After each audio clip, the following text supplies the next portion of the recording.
Is a cumulative frequency question, and we have here the curve drawn for us. So we're looking at the weights of different potatoes. There's 760 in total. And the first part is to find the number of potatoes in the sample with a weight of more than 200 grams. So to find this, I'm finding the grams or the weight and the 200. And I'm just going to use my graph to find how many there are. Now I need to think carefully about what my scale is here. It's clearly going up 100 in every 5 steps, and therefore we would imagine that that's around 20. So this suggests that that's around 420 that are more than 200, but we need more than, so we're interested in this section here, which would therefore be this section here. So it's the total number, 760, minus the 420, which are less than it, and that gives me 340 potatoes, which are more than 200 grams. And then I need to find the median, the lower quartile, and the upper quartile. So if there's 760 potatoes in total, then I need to find what is half of 760. And if you needed to, you can just use your calculator here. So 760 divided by 2. So I'm looking for the 380th potato. So 380 is just here. We know that scale is going in 20s. And then we can read that off. And I get a value. Now here the scale is going every 10. So 500, 160, 70, 80. I get a value of around 190. It looks like it's probably falling on that line. It's just that my line isn't drawn very accurate. So maybe you've got something like 188, maybe it's 190, and you would be given a boundary there to either side of 190. So you can have between 188 and 192. And then we need to find the lower quartile. So if I do 760 potatoes divided by 4, that means I'm looking for the 190th potato, which is in between the 2 lines here.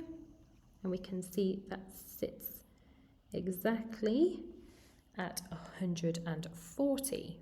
So 140 there for the lower quartile. The exam actually gives you anything between 135 and 140.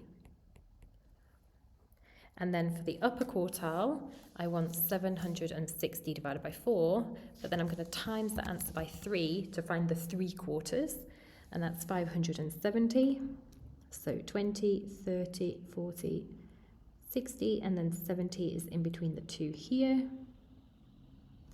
And again, I'm just going to go down here.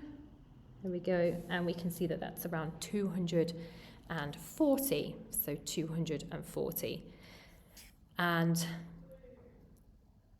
we can see there 240 for the upper quartile. And again, you would be given a boundary either side. So, in fact, I can see that that's actually a little bit more than 240. I think my line's not quite in the right place. There we go, because we can see if we zoomed in that is clearly past 240, so maybe 242. So I think that should be a little bit bigger there. And the test actually gives you the answer of anything bigger than 240, but it doesn't include it, so it wants you to recognize that it's above the line, up to 247. And then it says that the weights of the smallest and the largest are 20 and 400, and now we can draw our box plot. So the smallest is 20, so I'm just going to put a marker down here, and the largest is 400. And we then have our median value that we found earlier, which is 340. So that's somewhere up here. And, oops, sorry, that was not the median. The median is here, it's 188. So we're just drawing them on as best as we can, 140 and 242. and you should have a box plot that looks something like this. Obviously yours will be with a ruler and a little bit better. Now that is 2 marks. One of them is the method mark for drawing something that looks like a box plot using your data, or using the possibly incorrect data but having that box plot drawn. And then the second one is for having your answers or your markers here match the values that you found here. Even if they were incorrect, you would still get a follow-through mark.